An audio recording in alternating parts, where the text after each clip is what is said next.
am astrologist Mona Magistus, meaning the great astrologist Mona. If it is divination you seek from me, then I ask you respect my name by learning it wholly, here and now. Divination is about precisely foretelling one's written destiny. Over-embellishing that fate only leads to misconception. Astrologers must rid themselves of material desires. Only by ridding oneself of clutter can one see the true world around them. Fate is called as such, for it cannot be changed, nor can it be reversed. It can only but be accepted. With rain this heavy, not only are the stars clouded, so too is my scryglass hazy. Which of the starry skies do these thunderbolts fall from? The pure waters of melted snow are optimal for hydromancy. One need not scry to know today's weather will be good. Your arrival is untimely. The morning star has just waned. Breakfast? No, I've already eaten. Noon is upon us. We should eat. I will have a salad, for simplicity is the way of the astrologer. Nightfall has arrived. I will soon be able to begin my divination. Did I finish writing my astrology column last night? It's already so late, and I'm no further along on finishing tomorrow's astrology column. What?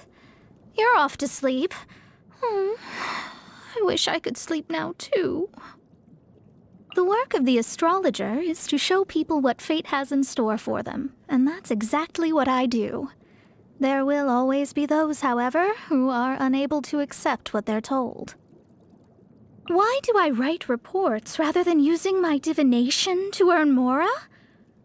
I would never use hydromancy for the sake of mora, nor did I learn hydromancy for that purpose. I don't know.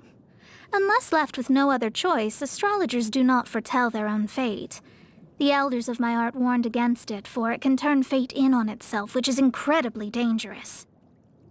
As you are not from this world, I am unable to give you a prediction. All I can tell you is that your journey is far from over. When I first received my vision, the elderly woman that gave it to me, she put on this air and said, "May your heart of truth be with you." And yet this thing does nothing for my hydromancy. All it does is get me wet. That said, a vision doesn't hurt to have as a little accessory. It is, after all, the one useful study tool that miserly old lady ever gave me, in a rare act of generosity. Do you know about constellations? Astrologers believe that the patterns of the stars map out the destiny of vision bearers. Past, present, and future, everything is written in the stars. This travel companion of yours, do you know anything of her origins? No matter what, I cannot seem to discern a single shred of information regarding this floating fairy's fate. Oh? So you don't know where she comes from either? You mean the acting Grand Master of the Knights of Favonius? Her constellation is Leo Minor, which represents strength and responsibility shouldered too young. Though the lioness has been separated from her pride for a long time, she grows from strength to strength, and the day will come when she is ready to return as its glorious leader. Albedo?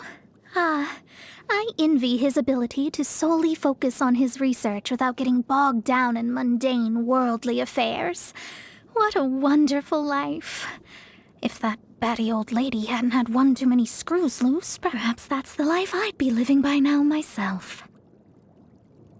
Yes, Alice's daughter. She's in the custody of the Knights of Favonius, and Albedo looks after her too. She's blessed to have Trifolium as her constellation, which represents good luck. I'm slightly envious. Although, if I'd been blessed with good luck, I suppose I never would have had the great honor of running into that old woman, would I? Diluc Ragnavinder. His constellation Noctua represents vigilance in the darkness of night, a lone guardian keeping watch, longing for the splendor of dawn, yet destined to solitude in the dark days preceding its arrival. Or wait, maybe Noctua's the one tied to wealth. Kaya Albric. he's a pavo ocelus, destined for greatness and grandeur, and to hide ugly realities behind a layer of charm and elegance. He believes he has made a clean break with his past, but one day fate will catch up with him. When it does, he will have a major decision to make. A Tempus Fugit. The constellation derives its name from the hourglass and stands for knowledge and time, or rather, the trade-off between them. As each grain of sand falls down, a moment of time, of life even, dies for good. To stop the unrelenting flow of sand, one would have to turn the hourglass on its side. But once the sand comes to rest, it remains motionless forever. Maybe becomes lazy is more accurate than comes to rest in this case. Venti, the bard that sits around doing nothing all day? What's so interesting about him? Sure, I guess I can take a look. That's weird. The scry glass, I can't see a thing. This wind, I can't open my eyes. No, my hat, my clothes, stop. The wind's going to strip all my clothes off. Make it stop, make it stop. All right, I'll never do this again. You want to chat? For fun? Oh, I don't usually have spare time for such activities, especially when I have so many columns left to write. Then again, since it's you, it might be worth it. A change of pace once in a while isn't such a bad thing. Income. From astrology. You can't use things like mora to determine the value of astrology. You need to understand, hydromancy is the one and only means of discerning people's true destiny in the whole of Tevat. No matter how much mora or gems you might have, the value of fate is quite simply incalculable. Perhaps not the smartest question you might have had for me. You want me to explain how astrology works? I'm not sure you'd understand even if I told you, but since you ask, the method I use is called hydromancy, the art of inferring fate from the illusory reflection of the stars on the water's surface. The inverted reflection in the water is an image of the heavens from within which the truth of our world can be observed.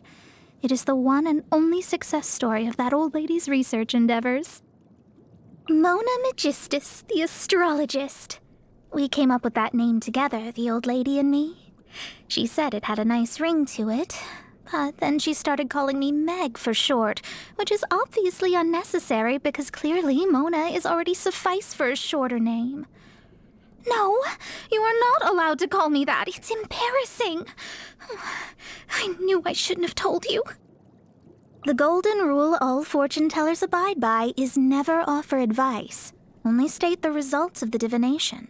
Otherwise, you risk your fate becoming tangled up with that of your subjects. But for you, I will make an exception to this rule, because our fates have been intertwined from the beginning. My hobby, stargazing. In this all-too-real world in which we live, we all need to look up from the dust once in a while and fix our gaze on the stars in a spirit of wonder. That, plus the whole thing about me being an astrologer.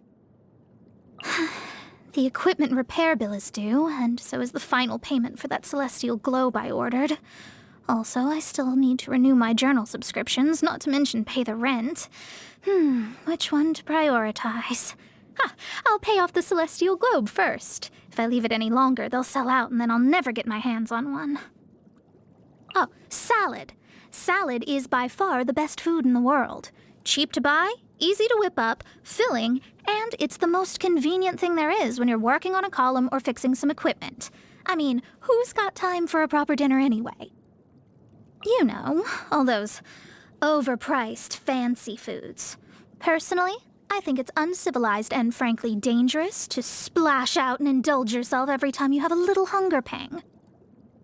Happy birthday! Here's my gift to you. It's a bag containing some words of advice that may help you through tough patches. No, don't open it yet. During the year ahead, this bag will open itself when the right time comes. This was ordained by fate. Long had I foreseen it. One step closer. Maybe soon I shall finally uncover the truth of this world. My scryglass has long since preordained all that will take place beneath the stars it reflects. In the reflection of the water, I see the ascension of the morning star. Let me scry!